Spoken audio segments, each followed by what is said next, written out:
What up, everybody? Welcome back to another episode of hopsgeeknews, your home for comic books, movies, TV shows, and typically we feature a beer of the week. I am Matt. With me, as always, is Lauren, and today we are going to be talking about the 2005 film House of Wax, starring a stacked cast. Paris Hilton, Chad Michael Murray, Alicia Cuthbert, and this movie is stacked. Jared Padalecki. How could I bury the lead? Jared Padalecki, of course, is in this. So we will be talking about that. Spoilers, which it's been out 20 years. My goodness. So go ahead, like, subscribe, share, follow anywhere you get your podcasts, social media that you can find us on there too. Hopsgeeknews. Go to the link tree in the link of this episode. Support the show if you want. Patreon.com/hopsgeeknews. And for $5 a day, you could help support this podcast because one of us is not $5 a day. Yeah, one of us isn't getting really paid right upped our Patreon. Sarah McLachlan, all right? I will remember. Anyways, we like to talk about what beer we may be drinking that week or coffee, and then we go into what we've been reading and reviewing on nerdinitiative.com, what maybe TV shows or movies we're watching, some news, and then our main topic. I didn't put the beers bought into the fridge. Ooh, tough, because I had some good zombie themed ones from like KCBC beer, brewing company. There's some cool cans. So I chose Sap from Treehouse because I panicked, and Sap is sticky and mushy, kind of like wax. So nice. it's been a long week. Had a beer today. I wasn't going to drink, but I was like, man, I feel like crap. My eyeballs hanging out of my head, and I'm going to have a beer. So, Your eye looks better today. Yeah, it's still like a little bit bloody on it, but every kid at the birthday party Sunday was like, wow, your eye's really bloody. And I was like, this is why I had sunglasses. Thanks, kids, because now I'm like freaking the kids out. But then they were all interviewing me. There's a bunch of 7-year-olds. They're all interviewing me because the microphones, because it was a K-pop Demon Hunters birthday party we threw. Ah, yes. And so they're all just asking me a bunch of questions, and I felt like a celebrity. All right, I felt like a superstar. Those kids.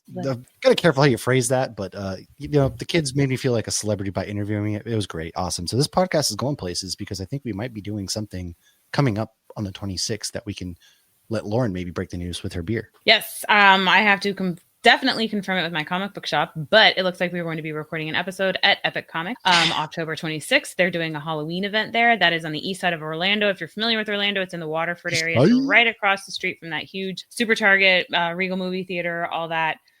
They have been my comic book shop for, let's just say the first time I went in there, I was pregnant with Brielle, and Brielle is 13. What? So that's how long I've been going there. They've always been nothing but incredibly sweet. Very excited to get to do this, but we got to hash out all the details. We might have Al pop on. So Al is huge, obviously, into the geek world if he is at the comic book shop. So Juan's the owner now. Al, though, is also into beer. So I've actually run into him at a beer fest before. So we'll figure all that out, but I am very excited for that.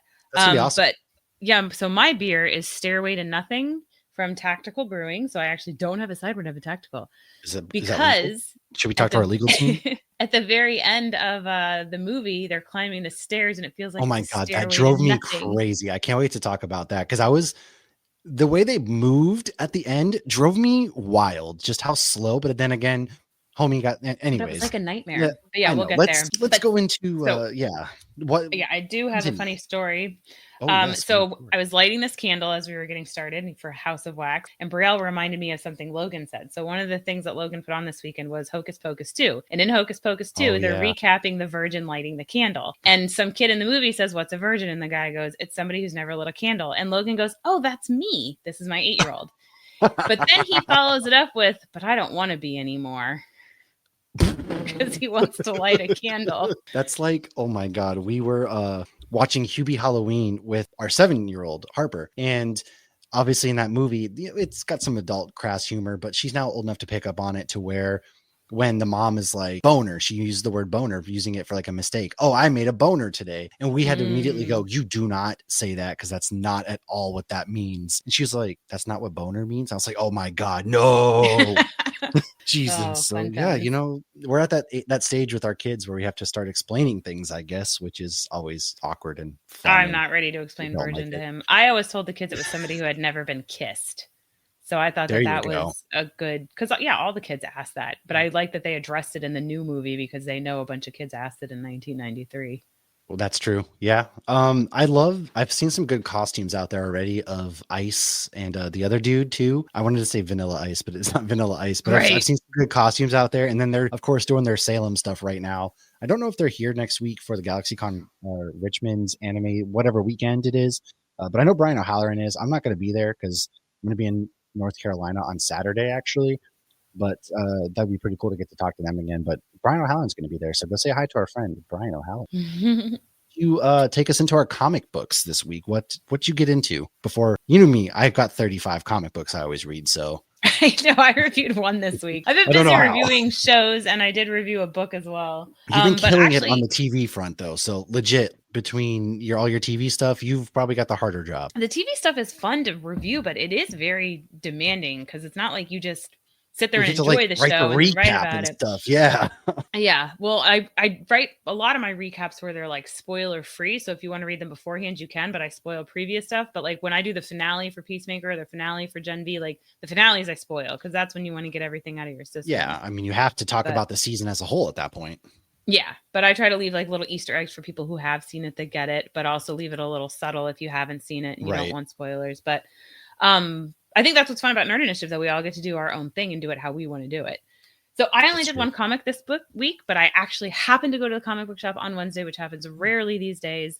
And so I have the comic in my hand, which is fun. So this is Laura Kinney Sabretooth. So this is also Erica Schultz. She did the Laura Kinney Wolverine. And this, I think, is going to be this is Age of Revelation. So this is going to be a whole bunch of that ties in with like binary and stuff. Yeah, there's a lot. There's a whole big thing going on. I'm not a big X-Men guy. X-Men. Oh, Jesus. Get me off the pod. I'm not a big into X-Men. So what is the Age of Revelation? I'm not really sure what it is. I'm going to be honest with you. So it's going to be like the Blood Hunt, I'm assuming, where you don't have to read everything to know what's going on. So this says X years later, a new savage, new beginning. But what I loved about this is Laura meets up with, we see Dakin in this, or Akihiro. And what's really cool is the Akihiro we meet is from Benjamin Percy's Helverine run that's going on that I'm absolutely loving. Oh, no way. Some crossover action. Okay. He's got the Bagra Ghoul demon inside of him, which that was a spinoff from the 50-issue Ben Percy run that he did before that. But again, you don't have to read all of these. It's just cool that they're bringing these in, but they're catching you right up. And like they tell you real quick, like, oh, this is the Helverine because he's got the Bagra Ghoul demon inside of him. And that's the only reason he's alive, because Sabretooth killed him. But why she took Sabretooth's name is actually really cool. Wolvie does make an appearance, but it's not Wolvie as you would expect. There's some other family members that pop up with hers. And like Laura Kinney's whole thing is she always wants to do whatever she can for mutants. She's basically a more emotionally intelligent version of Logan. And I love that. And they draw her so badass, and I really love her story. And I love that she's also one of those characters that's willing to admit when she messes up and fix it. So I recommend getting into this. I love the Laura Kinney Wolverine run, and this is the same Laura Kinney, it seems like, and it's the same writer for it as well. So artwork was gorgeous as well.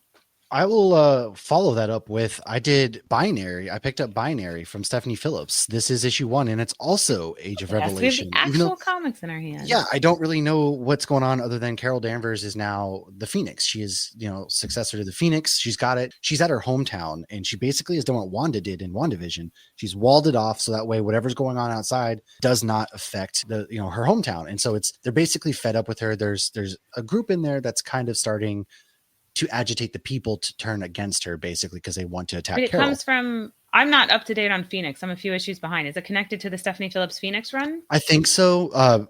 I'm not totally sure. I remember her sister I haven't read at Phoenix, the end. All of it, but Jean Grey has passed on Phoenix to Carol Danvers. So it might be, honestly. I probably should know this because, Stephanie Phillips is a homie of ours. Also, on the back, it reminded me just now that Captain America versus Alien is dropping in November, and I cannot wait for that. But no, this comic was great. It was awesome. Giada Balviso, Rochelle Rosenberg, excuse me. She did the art for the Laura Kinney Wolverine. I like her art. I think that's her. Rochelle?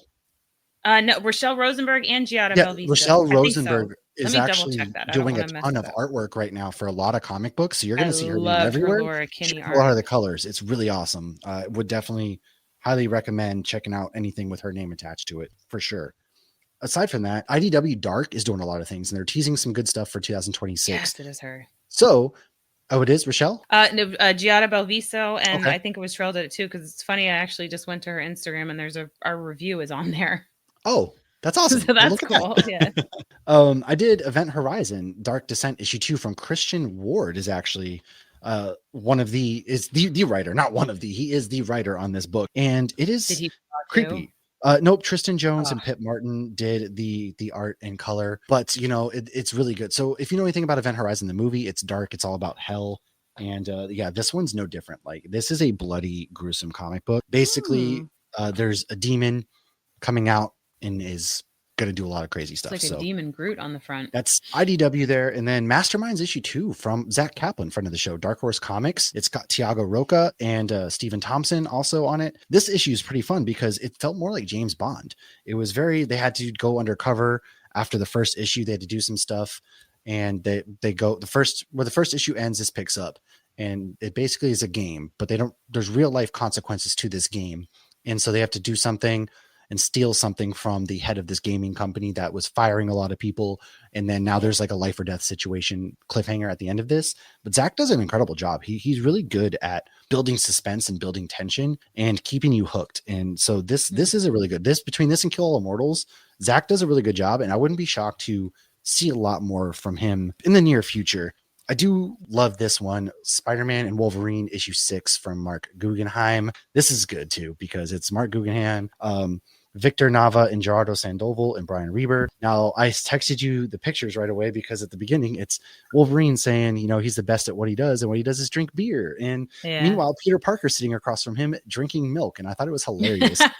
And this is Horror on the Train. So basically, this is kind of a Halloween-y issue, as a couple of the issues out this month are right now. I saw Aquaman look like it was horror this month too. I picked that one. I did, but I haven't read it. I reviewed it, but I didn't pick it up. I will talk about that in a second, actually. But yeah, it's really good. This one felt a lot like where issue 5 left off. I don't know if you're up to date on issue 5. Were you? I don't remember. Okay, well, basically, was the last thing I saw.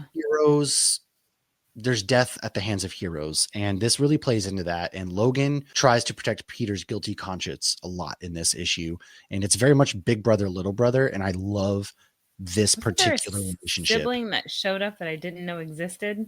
Yes, but that gets. I don't want to say anything. You're not up to date. You're not up to date. I won't go into more. I really love this other one, Batman, Gotham by Gaslight, A League for Justice. This is issue 4. This is the Western style take on Batman and all them. Andy Diggle is on the writing. It's so good. General Zod is the bad guy essentially, but it's so much more than that, because Andy Diggle, Rob Williams, Leandro Fernandez, Matt Hollingsworth, they're all on this. They're battling Zod. It's the Justice League gets together, but you have Huntress, you've got Constantine, you've got Flash, Cyborg, Superman, Green Lantern, like Martian Manhunter. It is so good. The artwork in this is fun. It's just really, really good alternative take on this Justice League. And again, it takes place in like Western times. And Lex Luthor is getting set up to be the big bad guy. Go figure, right? Who could have seen that coming? Now, Supergirl issue 6. This one is another Halloween one. It's from Sophie Campbell, who does a lot of the art and she does the writing, but she also has Tamara Bonvillain. Now, this is basically going inside Supergirl's mind. And this is a really good issue because it goes into her past. Cool. And she's very concerned with her past and her feelings of failure. And it's really getting her down. And she's so tired. But what's really cool is I always feel as though Sophie Campbell's giving us real life lessons, especially for the younger audience that I think this is kind of for. It's don't let your past define you. Your past, just because you made mistakes in your past, doesn't mean that's who you are. And you are like this terrible person. In the past. Let it go. Learn to live with your mistakes, essentially. Yeah. And that's kind of how that one is. So I'm really enjoying the Supergirl run. It's really good. Just like the Aquaman run, issue 10 is out. That one has ghost pirates appear. What? Very Halloween-y. Yes. All right, so I got to catch up on Aquaman this month. Aquaman is really good. This one, it's like Supernatural, and you can tell because it's Jeremy Adams. And Supernatural, what they do well, they give you the serious episodes, and then they give you let's just take our brains. Anyone who knows Jeremy Adams wrote Scooby Natural. Yeah, so he makes this feel like a Saturday morning cartoon, actually, and kind of gives Scooby-Doo vibes a little bit in this issue with the way the pirates are. Funny enough, John Timms and Rex Locus are doing the artwork, but it moves the story along at the throughout still. So there is still the story and plot being moved forward to what the ultimate goal is. But this is very much like let's take a breather for the audience, take a step back, and we can just have some fun for a moment. And so there's battling pirates, which is how that goes. Really good. Absolute Batman 13. This is Selena Kyle. You've got Frank Martin. You've got Scott Snyder, Nick Dragotta. I love Selena and Bruce's relationship in this. And this is essentially setting up the big fight to go down between Bane and Bruce in the next issue to end the Bane arc. And it's going to be insane. It's going to be insane. I don't want to spoil too much from that because this run is incredible. And I'm sorry, but last but certainly not least, DCKO issue 1 is out. Now, I did the blind bag. I reviewed it with Ken and Megan. So I did get that in my box.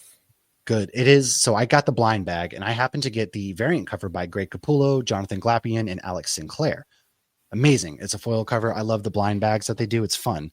This did not go the way I thought it would go. We thought it would be Darkseid bringing these people together and making them fight to save Earth, which it kind of is. However, if you haven't read it, it's so much more than that. And there's a couple pretty shocking deaths in this first issue that I didn't see coming. And I was like, whoa, okay, all right. And there's some things that I was very much taken aback by in a good way. Is this a standalone thing? No, so it's not. So it's the big event they've been teasing. It's a big tournament style now. There's a big tournament. All these heroes have to fight. Yeah, I know you guys made a video on it and we're voting on it. So essentially, though, you have to. The only thing I don't like is it's not its own like standalone. You can read DCKO 1, 2, 3. No. It's going to continue in Justice League, the Omega Act, DCKO issue 1.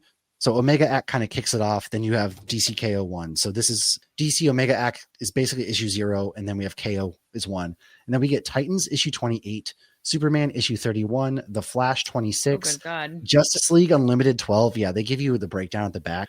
And then in November, we have DCKO Nightfall or Night Fight. It's like the whole X of Swords kind of thing. Aquaman 11. Yeah. Titans 29. Then we get a DCKO number 2, Superman 32, Flash 27, Justice League Unlimited 13. Now, and it continues through March, but they only give us the October, November breakdown. I don't like that because now I mean, I do and I don't. I get why they're doing it. It's this big crossover event. And so they want people to pick up these other stories, especially some that probably aren't selling as well as the Absolute series and things. But I just feel like you're making your audience do a lot of legwork where I don't know. I see what they're doing as from a marketing perspective. It makes sense. And I'm not going to knock them for it. And Joshua Williamson, Scott Snyder know what they're doing. And it's really good. And I'm going to pick up those issues. But I can see some people being turned off by that fact, I guess, which I hope not. I hope they do pick it up because I'm going to pick up those issues. And who knows? Maybe I'll be pleasantly surprised. But that's the only thing I kind of feel with that. It is what it's very much worth the read, though. Definitely a lot goes on in this. It's crazy. Right. Did I talk about theme music last week? I think I did. The book. The one with the book, the little girl was 1.5 when her dad killed all her family, and then she moved back into the house when she was in her 20s. No, oh man. Okay, so that was a great novel that I did the review for Nerd Initiative. I read that book was almost 400 pages, and I read it in 3 days, which I don't usually read a book that fast. But that was one of those ones I couldn't put down. And like, if I had 5 minutes, I was reading it for 5 minutes. But it was really good. So this girl, she's 1.5. Her father one day out of nowhere goes and kills her 3 brothers and her mom in the kitchen, and then he slits his own throat. She's being raised by her aunt, her father's sister, and her husband. And then when she's in her 20s, she decides, I need to find a house for my boyfriend and I to live in. This house is on the market. I'm just going to go look. I'm just going to talk to the realtor. And the next thing we know, she's living in it. And of course, everybody's telling her she's crazy. But then she, meets the neighbor, and the neighbor's like, wait, you're that person? And then she decides she's going to go and talk to the person who was the lead detective on the case. And then she finds out all of these things because, when you're little, they protect you from the truth and don't tell you the truth. Yeah, so as she's getting older, she's finding out more things. She's like, well, nobody ever told me that. Nobody ever told me that. And so it's very interesting because there's a lot of mystery going on, and there's supernatural stuff, like stuff going on. And then you don't know which way the story is going. And at one point, like, you're really like, I don't like the main character. She's an asshole. She's being selfish. Is she crazy? I don't know if she's crazy. I can't tell if she's crazy. But then at the end, it all came together. But like the last probably 40 pages really bring it all together. And of course, I lay down at 11:30 to read those last 40 pages and couldn't put it down until I finished those last 40 pages. Oh, see, I would have fell asleep. No, it was too I needed to know. It was really good. But that's great. I love when you get a book that you can't put down like that. It's been so long since I've had something like that. It's in a book anyways. But I mean, in books, obviously there's always lulls where, and I'm terrible about as soon as there's a lull, I'll find myself, trailing off, which is why I can't do audiobooks because so I can go and I gotta read at my own pace. Yeah. But this, I mean, there was no lulls. I was sucked in from the first page until the very last page. So I really liked it. It's a fairly new book. It came out in 2020. Again, it's called Theme Music. If you want my full review, my non-spoiler review is up on Nerd Initiative. So that was great. And go to thrift books. They sell used books. They do, decently if you're looking priced. for a good price, yeah. Yeah. And then I started Something Wicked This Way Comes. That's only like 200 pages. It was an old book by Ray Bradbury, and I only bought it because there's the name of a supernatural episode with that. Oh, I think I I was did tell you sitting that. thinking, does it tie into the Wicked universe? No. I think you did. I don't remember. Come on. I think, but yeah, the author Ray Bradbury is what Charlie's named after. We covered that in our panel back at MegaCon. I'm like, oh yeah. Come on. But I'm talking about last week. Probably some of our listeners would be like, she did tell us about theme music. Okay? Why is she talking about this again? It's because me, guys. I'm sorry. I have watched Gen V. I didn't watch today's episode. You're 5 in. 5 in. I didn't watch 6 yet. 5 in. For you to watch 6. Now, I will say, for anybody who was like me, I was kind of falling out of love with The Boys because it was just, I don't know, there was something with The Boys universe that just kind of was losing me. It was kind of going more shock value over like really good story in my mind. But their shock values always have a reason. I know. And there's a really good shock thing in Gen V that ends up making complete sense in a future episode that you're like, because I started to feel like that in Gen V this season. There was a certain superpower that I'm like, why? And then later you're like, oh, and now you can think about it. And when you see it happen, you'll be like, ha, that's what she was talking about. Well, yeah, I really enjoy this one though. I liked what they did with Andre and his memory, and then I liked his dad. Emma's my favorite character so far. And I freaking hate the Dean, and he is the guy from the Midnight Mass. Yeah, I knew his voice. He is so good at just being phenomenal. Weird, and he's really good in this. You hate him as much as Homelander, and then you're like, oh, don't worry, intrigued. Well, yeah, because there's a lot. We'll break it down in a spoiler episode. Same with Peacemaker because we're both there. But I'm gonna catch up tomorrow on Gen V, and then there's only 2 episodes left. Peacemaker's about to be done. So that's kind of what and then Is It Cake? There's a Halloween Is It Cake if you're looking for something fun and spooky. Mikey Day's back with it. We love that. That's a family show for us because we all sit there and guess. I freaking love that show. My dream is to host a show like that or be a guest judge where I can just, is it cake? I don't know. And then you're sitting, it just looks like so much fun. I want to judge one of these food competitions, man. It looks so much fun. A snuggly duckling. And it's like, but your dream's stupid. Yeah. Let's do her dream. A dream probably is stupid, but how fun would it be to get invited to like this Halloween baking show? Dreams are stupid dreams, honestly. You get to judge that. That would be the best. Ah, man. I don't know. I feel like we could make that happen. I would hope if people listen to this podcast and make us famous, maybe, who knows? What was the show where the cakes were all really bad? Brielle watched that for a little bit. I loved Nailed It. That show hasn't been on it forever. I loved Nailed It. Yeah, Nicole Byer and Chef Jacques. That show was awesome too. They stopped. That's a show I would be on. I would love. I can't decorate. I can bake. I cannot decorate. I'm not beautiful. I can't do either. I can make delicious food, but it's not going to come out looking pretty. I can paint a canvas and put it on top of the cake. That's true. Carrie makes beautiful cakes and stuff. Carrie's really good at that. I'm not decorative. No, I'm like, here you go, messy toddler. I just put toys on top of it. That's fair. We don't really have any news this week though. Other than, Predator Badlands is getting ready to come out. Oh, I went and saw a movie. Oh, it was a Taylor Swift movie. It wasn't a movie. Oh, let's not talk about that. I can't I'm so overwhelmed. I have nothing against Taylor Swift. I liked her before it was cool to like her, and now I don't care for her. I'm kind of out on her right now, so it's okay. Yeah, we don't really have news. Predator Badlands is getting ready to come out. Frankenstein, there's a limited theater Frankenstein release from Guillermo del Toro and Oscar Isaac. That comes out Friday the 17th, along with Black Phone 2. But that's going to come on Netflix in November, Frankenstein is. But I want to go see that in the theater. That movie looks like Guillermo del Toro is amazing. He did, the Hellboy movies, the 3 that were good. Well, didn't he do something Pan's on Netflix? Labyrinth as well? Oh, yeah, he did the it was that anthology series, or not? It was the Clocks. Yeah, and it had like wasn't Rick Grimes in one? There was a bunch of Curiosities or something like that. Yes. Yeah, he did. He's really good. Well, he was supposed to do the Justice League Dark at one point too, back when Zack Snyder's universe, but that never took off. And I would love to see that. That's my biggest what if, because he's incredible. An episode on just the things of DC that didn't pan out. Jeez. Yeah. How much time you got, kid? Well, then let's dive into our main topic. So we will be right back because we are going to come back with House of Wax. And we're back. The 2005 film House of Wax. Yeah, 2005. Hard to believe. But then you listen to the soundtrack and it's very 2005, like Disturbed, Marilyn Manson. It's that rock new metal type stuff that was really big right around then. It wasn't Limp Bizkit because Limp Bizkit was kind of the first, but then Disturbed and all them were kind of big at the height of their things. And so that soundtrack, that was the first thing I thought of. But According to IMDb, the cast gave it away that it was 2005. Oh, well, I mean, yeah, it was Chad Michael Murray, Alicia Cuthbert, who had just came from Girl Next Door. Loved her. Yeah, she's that. So pretty. So she was in that in 2004. So yeah, she's hot off those heels.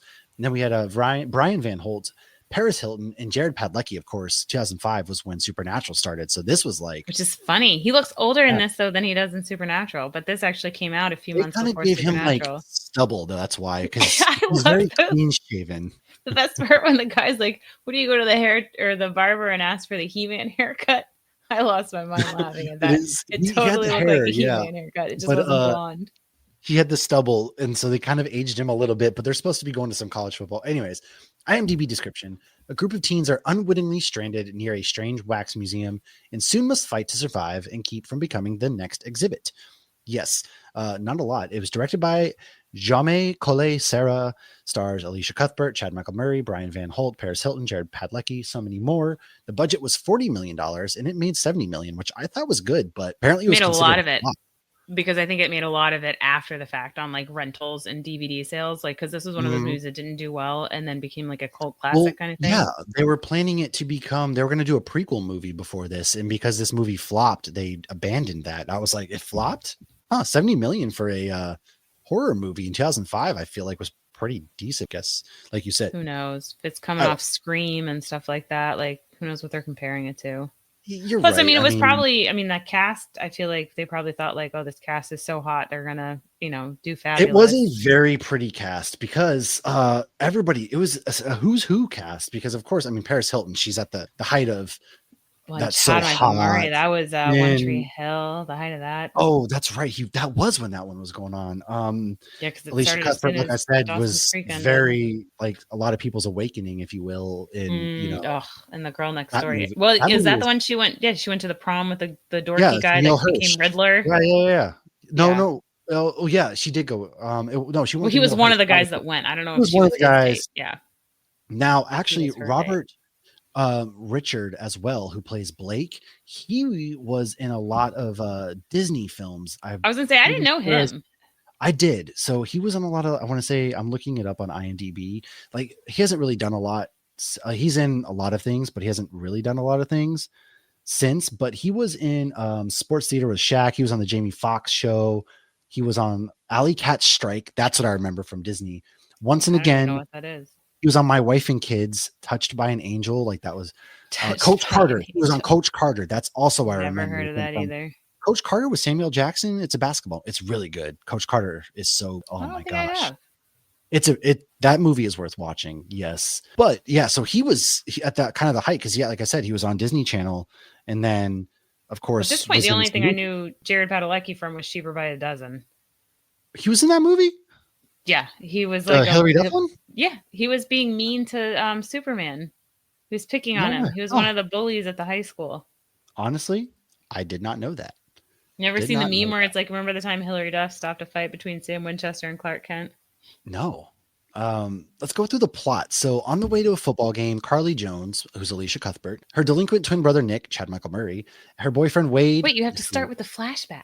It's 1974. Oh, go ahead. Give us the flashback first. Because I was reading from a prompter here because your notes were all over the place from my brain. My notes are all over the place because when we did Screamboat, I was so good at like describing all my notes that I felt like I kept missing things and having to stop and rewind. Oh, okay. So I just wrote notes on my phone and I was like, maybe this will be more fun. We'll break it down more. Give us the flashback. You know what? Yeah, you take the lead then. Take the lead. Yeah, you're right. All right. So it's 1974. We don't see the faces of these children, but we hear them and we see their shoes. And there's clearly twins in high chairs.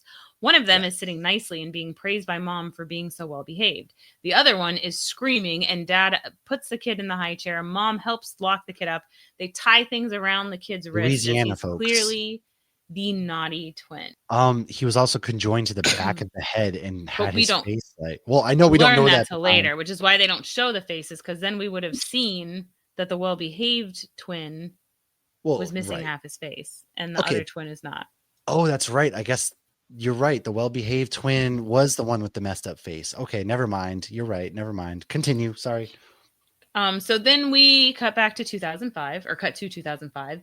And of course they say they're heading to a football game. It sounded like Baton they were Rouge. coming from Gainesville. So I had wondered, I'm like, are these UF They might have been people? going to University of Florida versus LSU because they were going to Baton Rouge and it was the game of the year. So that was the height of that was. They never specifically said UF. They never said Florida, but I heard them say Gainesville at one point. And then they also said they were heading to Baton Rouge. So those two together leads me to believe it was a big SEC because LSU and Florida was a big. They're powerhouses. Shouldn't be a Florida Gator fan. They shouldn't have gone to Louisiana, period, I guess. Like, why would you go off the beaten path and want to sleep in a tent in Louisiana in the first? Ew. I thought that was interesting. First of all. And it was winter, though. She does say it's winter because they explain why it's all of a sudden dark so quick. So there would be less bugs in the winter. It's still Louisiana still. It's still swampy and gross. Florida. So if it's winter, why are you camping out in the middle of Louisiana bum effing woods when they were like an hour away from the football place? Could they not have just gotten a hotel? They didn't wake up. Okay, so they're like, oh, we have a shortcut. That's never going to work out well. So they take the shortcut, and then the shortcut leads them on a detour. So then that's where they decide, like, oh, let's just camp here. And I'm like, really? They're camping? And then they're like, let's get up early and leave. And they wake up and it's 2:30 in the afternoon. That's oh my God, that's my other problem. That my anxiety could never. I would be like, guys, beer cans everywhere. I don't care. Were they smoking? I think they might have been smoking. The drugs? Are you telling me they was doing the pot? But they a lot of sex and marijuana. She said something. I think I put it in the notes when we get there. She's like, "Oh, these guys are gonna get got, or they're toast, or they're whatever kids these days cooked. say. They're cooked. That's what Brielle said. They're cooked. They're cooked. About Paris and her boyfriend. But while they're camping, some truck pulls up, and they're all like, "What is this guy doing? He doesn't do anything." Chad Michael. They're very antagonistic towards that car, though. Yeah, they are. They're rude. They honestly have it come in the whole movie. Thank you. Yeah. Okay. I thought I was the only one because. Like you were about to say, Chad Michael Murray throws something and breaks the guy's headlight. And the dude's throws a beer bottle. Like the dude's just chilling, man. The guy. Okay, I get it. First of all, I would have walked up to the truck personally, not thrown something. I would have walked up like, "Hey, what's up, man? Talk to the guy." That could have been done. Instead, I would have packed up left. I also would have left if the person never got out and they just pieced out. Yeah, I would have been like, "I'm sleeping in the truck. We're gone." Coming back with a gun. Most likely in Louisiana. Again, Louisiana. Or if they're still in Florida. Because I at first was like, maybe they're still in Florida. But it says Ambrose, Louisiana. So then the car just leaves. And they get that gross smell. The wind's coming. So it smells like death. And then that's when you learn that. So Nick and Carly are the twins. So that's the hot girl from The Girl Next Door and Chad Michael Murray. Chad Michael Murray, yes. Are twins. Chad Michael Murray, though, is kind of a dick. Oh, you know what I learned? I was listening to the Supernatural Now and Then podcast, and they're doing season 7 with Dick Roman, and they said that they got censored on Apple and they're not played in a bunch of the countries because they kept leaning too much into the dick jokes. That's hilarious. I love that. I thought it was funny. Here's your little side detour. So it sounds like Nick stole a car, but it's obviously something more to that, and he's being vague. We later find out that it wasn't Nick that stole the car. It was Dalton that stole the car. Nick was covering for him because Nick already has a rap sheet. So this whole movie, they're going back and forth with like evil twin, good twin, mirroring this evil twin and good twin with the Siamese twin, which you don't say Siamese anymore, but they had articles that say that. You don't say Siamese anymore? How come? When did that happen? You're not supposed to say Siamese twin. They say that in Supernatural. Wait, you can't? We are Siamese, if you please. Dun, dun, dun. Talking about Lady and the Tramp. That's a song. Yeah, that's a song. Like, so I genuinely had no idea. The first episode that Richard Speight Jr. showed up in Supernatural and Tall Tales, I think that was season 2. Dean says Siamese twins, and Sam yells, "It's conjoined twins." Oh, you're not supposed to say that anymore. That's news to me. I'm sorry. I guess I had no idea. We need a button. The more you know, and just play that. Yeah, just today. Matt learns about another offensive word that he had no idea of. My bad. Okay. So Dalton is also pretty creepy at the campsite, and is always filming. And then we cut to the middle of the night. He is weird. We cut to the middle of the night, and we see someone's filming them sleeping. And of course, in the morning, the camera is missing. The car's not starting as it needs a new belt, even though it had a brand new belt. They get that nasty death smell again, and the girls decide that they're going to go try to find the nasty death smell. And the next thing we know, as one does, Carly falls into a pit, and it's just dead bodies. Oh, no, it's not. It's dead animal bodies. It's roadkill. Yeah, dead bodies. Still same thing. No, because the guy pulls a hand out. Remember too? He also pulls a hand out. Fake hand. Or is it? It is. It was wood. He knocked on it. Oh, okay. He's like, you I guys want a was not paying hand? attention to that point. I thought And it they was were like, so oh, it's mean a to that fake guy. hand, but they were That so guy's mean to him. clearing roadkill off the road. That's probably saving Well, he's the lives. third brother, though. But we don't know that yet. You don't find Fair. that out. You're right. The guy was end. offering them a ride and stuff, and he's clearly leading people to their they death, were, but he's not the one yes. killing them. But he was to be fair, Jared was very hostile towards this man at the same time, though. So rude. Like, Jared, you kind of had it coming, man, because you were very hostile to this guy. He was offering to drive you, and then they like, oh, you didn't remember that this road was blocked off after he offers to drive them while the rest go to the game. First of all, listen, either I'm going to drive that car somehow out of this area, or I'm going to hop in this truck and we're all going to go to the game, and we're just going to worry about this piece of junk car later. I don't care. We'll get a fan when I know we're in the populated areas, and we'll bring it back. He didn't want to leave his car, which I thought was funny. Yeah, no, I would have left my car, because this is what happens when you don't leave your car. But he I don't had care like about a my car. fancy older car. Well, he deserved to get very Dean of him. It was. But yeah, I thought Wade was being like jealous of these guys. It's like, what Wade is Jared Padalecki, and it's like, what are you doing? Like, that's so just very gross. weird. It was very different for him. But yeah, so they get to the town. Yes. So it's just the two. You go. Tell us about the funeral. Oh, I'm sorry. Yeah, they show up and they bust up in a funeral, and that's where you meet not Vincent, the other brother. And he's like, you're breaking up a funeral here, and they're like, oh, I'm so sorry. But even still, they were still kind of rude. Jared was like, yeah, I just want my belt. What the heck's going on here? And it's like, we just need this belt so we can go. And they were in the middle of a funeral, and it was their mom's funeral, wasn't it? Or something like that. And so it's all very, dude, she was chill about the whole thing. She's like, hey, I'm so sorry, trying to diffuse the situation. Wade is very, very much not kosher. So they go up to the store. They go with Bo. They got to kill some time. Yeah. They're so just they like, go up we'll wander around the town, and they break into places. They go into the wax museum, and it says closed, and they walk in.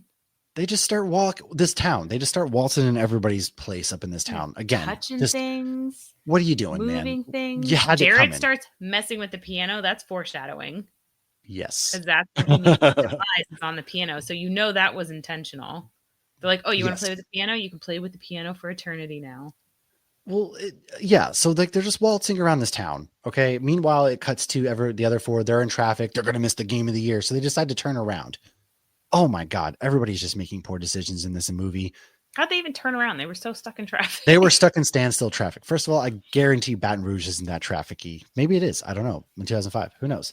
Now they go and they end up getting their belts. However, the problem is the belt's a 16-inch. He needs a 15-inch. Okay. And that's when Bo was like, I got one up at the house. And he's like, you got one at the house? What's it doing at the house? He goes, well, I get shipments to the house. And so I probably got the shipment. Jared, calm down. We're going to make this real confusing. We're going to call him Jared, Wade and Sam. Sorry. But yeah, he's just like, what the hell, man? It's up your house. All right. And then Carly's like, hey, chill, bro. We're cool. Let's just go up. We'll get the belt. We're good. We'll go. Right. But then Wade's like, oh, I have to pee. Really? Oh, yeah. And that's when things go wrong for old Wade. Because but he kept going through their house. Yeah. The dude just waltzing through the house. Just waltzing through the house. You're not investigating a paranormal case, Wade. This isn't supernatural. You pee and get out. Yeah. Sorry. So at this point, Carly kind of gets scared. She goes outside. Meanwhile, back inside the house, we see what's going on with Wade. He gets his Achilles tendon cut, which, it's scissors. Just comes with the scissors. That Achilles cut really easy with scissors. Can we just talk about how sharp those scissors were, or like how strong Vincent was? Because snip, and he's down, and he's like, they were adamantium scissors. Personal opinion, Jared, aka Wade, gets killed the worst out of anybody in this movie because he's getting roughed up, he gets fought, all that stuff, and he ultimately gets overtaken and drugged down into that room.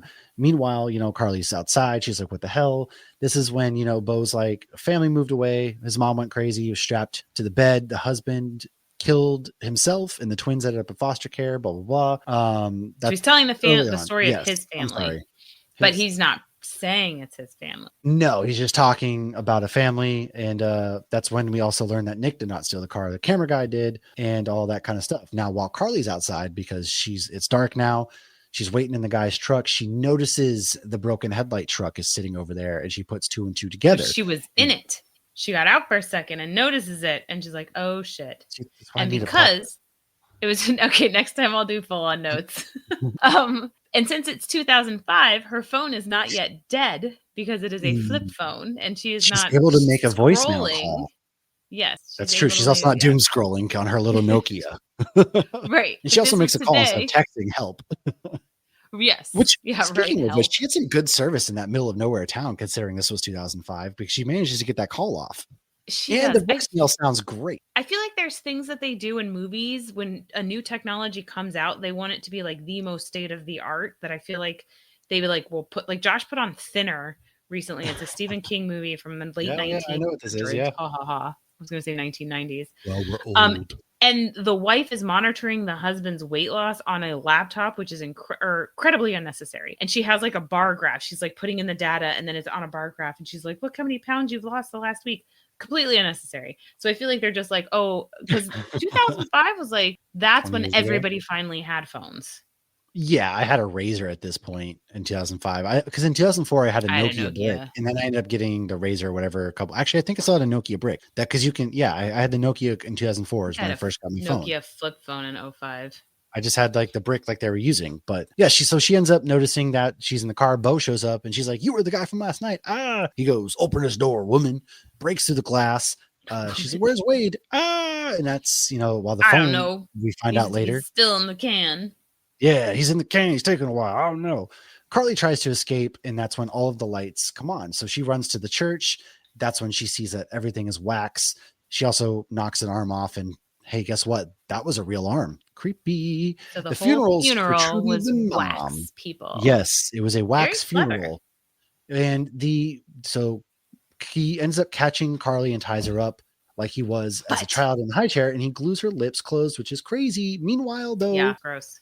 We see old Jared Padalecki down there in the basement with old Vincent there with his wax face, and he's getting at the worst. He's all cut up, beat up, and then I don't know why he left him alive. He did, and then the wax just. Oh my god! First he waxed off his eyebrows. Oh yeah, that was painful. Yes. I feel like that's why they gave him stubble, so they could rip it off. Ouch! I wonder how that scene played out. Like, why they keep him alive and everybody else? Well, I wonder if they were just like maybe torturing him because he was kind of I don't know. That's a good question. Maybe it is because he was fucking with their house. He was probably that is what it is. Being rude, so they're going to teach him a damn lesson. So that's probably really what it is. You're right. I would have done the same if I was a creepy killer too, I guess. But it's just one of those crazy. Bless you. You just muted to sneeze. Bless you again. It was one of those crazy things. Well, it was easier to edit later. But yeah, so he's getting hot waxed all over his body and gets encased in wax. Now, this is when Carly ends up getting her lips glued shut so she can't scream for help. And that's when Dalton and Nick come back. So Nick is looking, he's talking to Bo. He's like, hey, Paris and her boyfriend stayed behind to do a little freaky love stuff. Making to guarantee their demise. An old school boom box. That's when Brielle said they were cooked. Well, of course, they were getting freaked. But we're not to the freaky part yet, all right? I mean, they didn't even get freaky. She was about to tell him she thinks she's pregnant. She's doing some really awful striptease. Yeah, it was terrible. It was awful. And then instead of doing anything after that, she's like, now I'm about to tell you I think I might be pregnant. I know, she did all that, and then she sat down, like, I had something to tell you. I know. Like, what? After you did all of whatever that was, this is when you're going to, okay, that's a choice. But Nick's like, what the hell's going on? And the old Carly's putting her finger through the hole there. I'm not sure, hoping that he can see. Yeah, Carly finally was able to rip the one of the arms off, but her mouth is still closed. So yeah, she's sticking her little finger up through the vent to try to show Nick. She ends up pulling her mouth apart anyways. She could have just done that to scream in the first place. Apparently it was real glue too. She puts her finger through, and that's when Bo turns around like he dropped something, cuts her finger clean off. First of all, again, these little pliers, everything are sharp, all right, because he cuts her finger clean off. And we never really focus on her finger ever again, which I feel like she's gonna have infections. Her fingers. That's what I said. I'm like, she better disinfect that. And Josh is like, looks at me, he's like, that's what you're worried about. You even see her wrap her finger up to stop the bleeding because she's gonna be losing a lot of blood. Okay. You did see her. She took part of her shirt or something. She ripped something and she did wrap it around her finger. My first thought was, dude, she's about to lose blood. How is she running? Especially as her heart's beating. She's cooked. She's done. But okay, she eventually starts screaming. Listen. I gotta applaud Nick because he does Chad Michael Murray. The man doesn't just play dumb. He starts swinging on sight with Bo. And that is what you got to do in a horror movie, folks. Well, he's not going to let his sister die. Like, that's the whole. Well, no, but like, how many times you see people in peril and they're just like, oh no, not my husband, not my wife. Whereas Nick's just on sight. But you kind of knew he was going to do that because like he has this like reputation where, you know, he's been arrested more than once. And absolutely. As he should have. And that's when, you know, they had him give her his shirt when her shirt got all icky in the lake. And the thing, and Braille goes, why is he taking his shirt off? I'm like, because hers is all bloody. I'm like, Chad Michael Murray also has in shape. Michael Murray. I know they paid for that body. It's so funny though watching it now because I remember thinking like, oh, you know, he's so hot. And now I'm like, he's so skinny. I thought he was too skinny. He's like skinny in shape. He was just he was skinny in shape, but he was young. Yeah, like I look at that now, and now to me that's now. Remember that Christmas movie he was in a couple of years ago where he's like the stripper or whatever? I haven't seen him in anything other than interviews lately. Anyways, his hair is awful, but Dalton's meandering around the wax museum, and that's when he finds Wade. Now he sees that Wade's eyes are moving because Wade's still alive. So what does he do? He starts to peel his face off. And he peels his skin off. This is, again, Jared got it the worst. The main thing I remembered from seeing it 20 years ago. Yeah, he like pulls it off, but he keeps peeling. You can clearly tell. I know. He's like, "Oh, I'm sorry. It's like, what do you think's going to happen? What the hell?" And then Dalton deservedly gets that's a different movie because that's when Vincent shows up and starts chasing him around, and Dalton, instead of just trying to fight, tries to run away. This is the difference between Nick and Dalton. Chad Michael Murray swinging on sight. He's gonna live. He's a fighter. He's gonna live. Dalton ends up getting his Chad Michael Murray, though, was trying to save his sister. Dalton's just trying to get away. Nope. Yeah, see, that's why you have to fight back. Another thing. I'm dying. I'm going down swinging. You're not going to get me tripping downstairs and cutting my head off with these scissors. Dude these had knives. Like shears. Well, I think they were just knives. Cut down a palm tree with those. And then, that's right. It was knives. There's these really sharp like knives that he had really cool handles on because they made sure to zoom into them. And he cuts Dalton's head off and then drags the body away. But I'm like, dude, Dalton went down some like a crap. Okay, I'm going down fighting. I'm sorry. I'm not running down these stairs to the creepy basement that's clearly candlelit. No, homie, listen, if I'm dead, let me be stabbed and die bleeding out here. Because also Wade, when Vincent goes to slash at Dalton, he misses and catches Wade's face. And that's when he cuts like the half of his face off. And then that's when Wade finally eventually dies because he's in shock. And so he dies from getting half his face cut off of the wax. So he got the worst, absolutely the worst. Mm-hmm. So why'd you take it from here? Okay. So when Chad Michael Murray was putting up a fight, they then him and his sister managed to find a gun and ammo store. They get a crossbow, then they actually do shoot Bo, and they shoot him in the shoulder. They shoot him in the chest, but they don't confirm that he's dead. They don't double tap him. They don't do anything like that. So of course, no. Oh my God, people again. Is still alive. And at this point, though, the twins, the 2005 twins, the hot twins, we'll call them the hot twins. The hot twins are actually back into the main house. And that's when they find, because they're trying to find her phone. They're trying to find her phone where they need the keys that Dalton has. They're trying to find their friends. They don't know any of their friends are dead yet. So they're trying to do all that. So they go back to the house. That's when they find all the articles about the Siamese twins and about the wax museum exhibits. And they get a little more of what was going on with this family. Yes. And then that's when Carly sees a car pull up, and Paris and Blake are in the back, and they're well, dead. Yeah.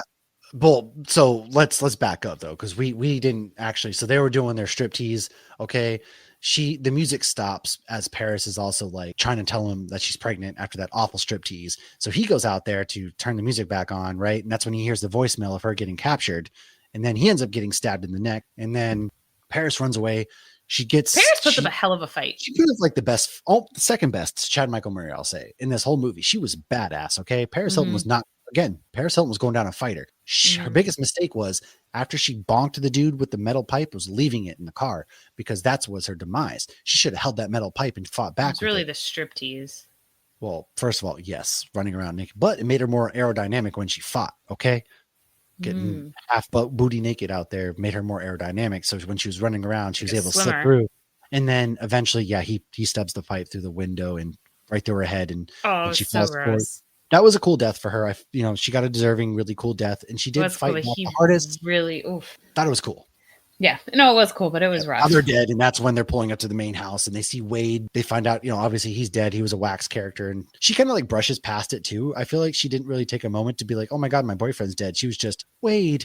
Okay, move on. It was crazy. A lot of shit was going on at that point. Fair. She's like, well, one less person to worry about. He's like, oh, thank God I've been wanting to break up with him. He's such an asshole.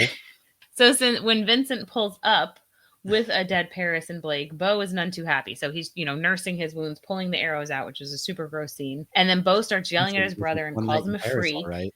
But then suddenly he's really nice to him. And he's like, oh, Mom would be so proud. You're finishing what she started. Then we see Nick is messing with lights. So the hot twins have now escaped the house after seeing this and hearing him like call him a freak and all this stuff. And they found the lights for the whole town because remember at one point the lights got turned on, which Nick is messing with the lights, which all he's doing is telling the where they are, older crazy twins where they are. Yes. Here I am. Come get me. So they know exactly where to go and find them. So this is when they find Dalton in the wax museum and he's in the wax contraption and they think they're going to get him out of there. And then his whole head detaches from his body, which was, that was gross. So Vincent then suddenly attacks and a fire starts. And this is when we see the dead Wade. Yeah. Oh, that's right. And that's at that point in my head, I'm like, I hope he's dead at this point and he's not still alive. It would have been hilarious if he's still alive. If his eyes were still going back and forth. He's still moving and you're like, oh my God, just die already. Let me put you out of misery myself. Exactly. So then Beau attacks. They fight as the place starts to completely fall apart and burn. I got a lot of questions during this part. Beau ends up stabbing Nick in the leg. And so then he's kind of like on the floor. He's kind of out of it. So Carly then gets a bat and just starts beating the crap out of Beau in the head, which was fantastic for her. She's a badass final girl right there. She kills him by beating with the bat. And then she tries to appeal to Vincent's good nature and almost works. Yeah, because here comes Vincent and she's like, while the house is melting all around him, and she ends up in a room that was clearly supposed to be his parents' room because there was a wax crib in there. This is the part where it's like, is it cake? Because she puts it in front and then he's just cutting through the knife and it cuts the head in half. Very symbolic. But he separated the twins. Yeah, and I'm just like, they were it's no longer conjoined. Cutting through the wax. It did look like that. So yeah, she tries to be like, look, you're not a freak. Your mother wouldn't want you to do this. Also, and then, with all the wax melting to the fire and he has a wax face on, why isn't his face melting to his well, eventually it falls off, and I assume that's she hits it off. Yeah, but like, why wasn't? But I feel like it loosened up because of that, maybe. Also, I mean, the whole house. What is this, World War I? You got to put a wax face on. How was the house not melting in July? Also in Louisiana. Yeah, that wax house was going to be melting. Not to mention, so they finally kind of escape as the whole thing's like they're getting through the window and they almost get squished. But it's kind of funny because it's like an inflatable house that just brings them to the ground. And after they obviously stab Vincent, she stabs him and he falls through the house.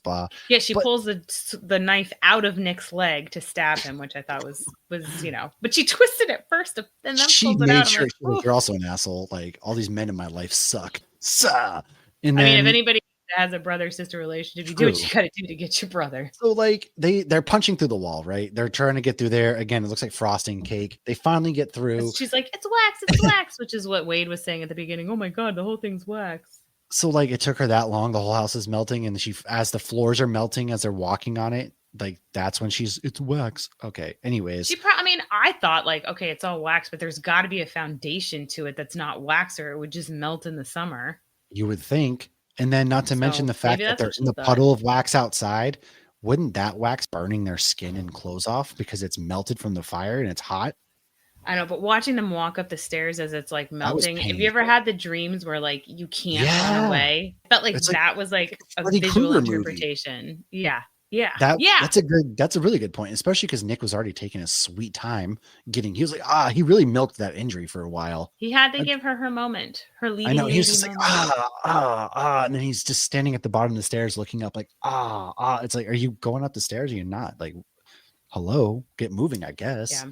But then all of a sudden, the whole house goes down. We see Wade go down at the piano. We see the brothers are gone, and you see Vincent falls back on top of the face of Beau. So they're once again conjoined. It's symbolic. Going down. They came into this world together. They're going to leave this world together. And as they're driving away at the end of the movie, but they don't drive away yet. All of a sudden, there's all the cops and everything. Oh, the fire, wow, gotta be there. So the fire, brought everybody there, and they're like, we looked up these kids. There's one more son. And that's when they pass by, and he's just waving. Bye. I know. He's just like, have a good day, guys. I know. The guy was just, bye. Oh, my God. All right. So this movie has like a 4.9 stars or 28% on Rotten Tomatoes.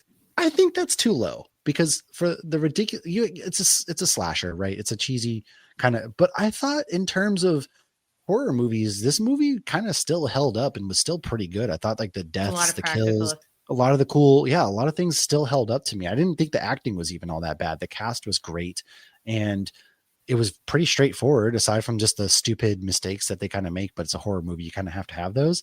I feel like, the 4.9 and the 28% is a little too low in my opinion, as far as I agree. I mean, maybe because we watched higher. Troll last week. Maybe that's why.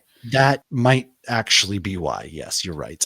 But Josh even said, he's like, yeah, this movie was pretty good. And like Brielle didn't want to watch it with us. And he's like, why? This one's actually good. It's not like, this isn't any of the other ones we've watched. Yeah. It's a legitimately, I think this is a good horror film. It's certainly held up for real. Yeah. I mean, and like, I hadn't seen this probably since I saw it in 2005. I don't think I saw it in the theater. Haley was 2 at the time. Definitely didn't see it in theaters. I was 15. So, but like, I distinctly remember Jared's face being ripped off. And what was funny is when she was hiding in the funeral area, all of a sudden I was like, oh, I know where she is. Like I suddenly remembered she was under the priest's robe. Oh yeah. But like for the most part, like I really did not remember this movie. Like I remember the movie theater scene. Other than Paris Hilton, I knew how she died, but I didn't remember a lot of the other stuff. Yeah. Other than Jared, man, that haunted me. And then Josh goes, oh, did you know who he was in this because of Supernatural? I'm like, I started watching Supernatural in 2016. Yeah, I was going to say Supernatural was way after, but so speaking of Supernatural, why don't you give us our first fun fact? Oh, all right. In Supernatural season 5, episode 5, Paris Hilton makes a cameo, to which the episode was in 2009 called Fallen Idols. She plays a pagan god who takes on the form of a different celebrity so she can be worshipped and they can be sacrificed. Dean said he's no good because he's not a Paris Hilton fan and he didn't even see House of Wax. The camera cuts to Sam, aka Jared Padalecki, who played Wade in the movie, looking surprised and annoyed that he's never seen it. In this episode, they are at a wax museum at one point, so a little tongue-in-cheek action. I love that. Yeah, a lot of tongue-in-cheek. I love that they did an episode in a wax museum and got Paris there, and still, like, that would have been enough, like, nods, and they still had to call out the movie. They really went in, and I thought that was cool. Yeah. So you were just saying, like, this movie held up really well. Well, the director was insistent to use practical effects as much as possible. Which is good. So I think practical effects, you got to do that. I mean, as much as possible. And then even with this, the town was built in 10 weeks. It is actually filmed in Australia, which is funnier to me because they built, so they used 20 tons of wax. So they legitimately built this town and everything with wax. So they used 20 tons of wax. And it took them 7 months to do everything. And it was built, or in 10 weeks, it took them, they were building like the wax figures over 7 months. It was modeled after a real town in Eritrea. I call it Asmara. Asmara was built by Italians in Africa during World War II in the modern style rather than the Deco style, which is more popular for the time. So that was really interesting. And I know I kind of combined a couple fun facts, but again, 20 tons of wax. And then they had to like dismantle it all afterwards too. It was crazy. And the melting wax peanut butter. And like I had done the fun facts before I rewatched. So like I'm watching and I'm like, that totally makes sense. It looks like they're in peanut butter. It does. It probably had to smell so bad in the heat too. Well, I like peanut butter. So they also had a lawsuit because there was an actual fire on set and stuff too. Yeah. So since Jared is a foot taller than Alicia, there was a scene where she had to wear 2-foot blocks on her feet to keep them in the same frame. That's like me and my girlfriend from high school. She was 5 feet tall. So 5 feet. Oh my goodness. She was 5 foot even. Yeah. All throughout high school, I dated this girl. She was 5 foot even. So yeah, it was that's a huge difference. Bending over, Jesus God. You just pick her up. That'd be easier. Like, oh, are you mad? Let me can't get the cookies. Oh God. I'm sure she loved that. So there is a House of Wax film from 1933 called Mystery of the Wax Museum, and in 1953 called House of Wax. The 2005 one is a remake, and it is very different. So while dead bodies do end up covered in wax in a wax museum, the premises are different. However, in the 1953 one, the OG Morticia Addams is actually in that. Oh, is she really? That's cool. So one of the twins, the evil twins, was named Vincent, which is a nod to Vincent Price, who was in the 1953 Vincent Van Gogh wax museum artist. The 53 one starts with the museum burning down with the artist inside, while this one ends that. The director believed the film to be more of a remake of the movie Tourist Trap from 1979, in that a group of young friends stranded at a secluded roadside museum are stalked by a masked assailant who uses his telekinetic powers to control the attraction's mannequins. I feel like it sounds like a combination of the two. I would say that too. And then also there is a scene where Wade is curiously looking over Dr. Sinclair's supplies before the lights go out. No, and it shows that one of the awards, again, dude, you did this to yourself. Yep. Now, one of the awards on the wall reveals the doctor's first name is Victor, which is a nod to Victor Frankenstein. I thought that was kind of cool. And according to an interview for the podcast, Be Afraid, which more specifically episode 7, screenwriters and twin brothers Chad and Carrie W. Hayes were forced to camp out one night in a remote forest. They kept smelling horrible smells of something decomposing and woke up to a mysterious pickup truck, complete with the gun rack, shining its headlights before backing down the road and vanishing. Creepy as hell, man. I don't be camping places like that, all right? They were terrified they'd stumbled onto a serial killer's dump site until the morning revealed they had camped about 15 feet from a roadkill disposal pit, and they realized they probably scared the truck driver as much as he scared them. They agreed the incident would make a great opening sequence for a horror film. Now, years later, they had the opportunity to do that for House of Wax, which was one of their first major horror movies, and they actually went on to create the Conjuring franchise. Now, I'm not a fan of the Conjuring franchise, but that is a cool, very creepy story. Like, oh God, again, I don't be camping random places for this reason alone. I hope the guy that was dumping his roadkill like saw House of Wax and was like, this feels familiar. I would have loved if he could have hit them up. Like, obviously, the internet wasn't so prominent then, but how cool would it have been if he hit them up? That was me. And then write him to the premiere and be like, this guy, thank you for creeping us out. Yeah. So Paris Hilton actually got permission to sell shirts that said on May 6th, watch Paris Hilton die. Yeah, they were really leaning into that because fans were not happy that she was cast in this film. And some people like cheered when she killed. I feel like she's underrated. She's not all just like mind her. Actually, she's not dumb. She is. Thank you. I'm so glad somebody else said that, because her and Nicole Richie played into that dumb persona, right? For, It's Simple Life or whatever, and she played into that because she had to. But isn't she doing like a lot of charity work or something good these days or something? I thought I was reading. So. I could be completely mistaken, but I thought legitimately Paris Hilton turned out to be like a good person, which caught all of us from 2005 off guard. Well, they said when she was in Supernatural, like they all expected her to be high maintenance, and she was super chill. And she also went along with making fun of herself in that episode. Yeah, she's like, what is with spray tans and little dogs? Again, I'll have to fact check, but also she did win the worst supporting actor in the Golden Raspberry Awards. Which I don't like those awards in the first place, but also she was by far not the worst part of this film at all. So I think it was Jared's they were just being mean to her. Honestly, his behavior or that stubble he had to have. Again, I feel like they just it was barely stubble. It was like he was 12 growing a beard. Yeah, I will say this out of 5 stars for Letterboxd purposes, I would give this movie a 3 out of 5. I don't think it's bad. Is it great? Is it the pantheon of horror films? No, I don't think so. But I legitimately didn't have a bad time watching this again, and I would definitely watch it again down the road. Yeah, I feel like I give it a 3.5 out of 5. Oh, that's what, 3.25 out of 5. There you go. I could go up for a 3.5, so we don't have to do math and all that. But I'm gonna put it on the Letterboxd anyways. As long as it's not a 6-7, I'm in. I give this movie about a 6. Oh my God! At the birthday party, my daughter's friend is 6 and Harper's 7. She's like, "Look, she's 6 and I'm set." Shut your ass. Shut up. Never hit a kid. No, this movie isn't bad at all. I thought I'd hit a number. God, that's the one thing of the youth. And you know me, I'm very hip, as the kids say. I knew what cooked was. You know a lot of things that Brielle says, but like 6-7's gotta go, man. It's gotta go. Don't get the 6-7 thing, man. That's one thing I can't follow the youth down.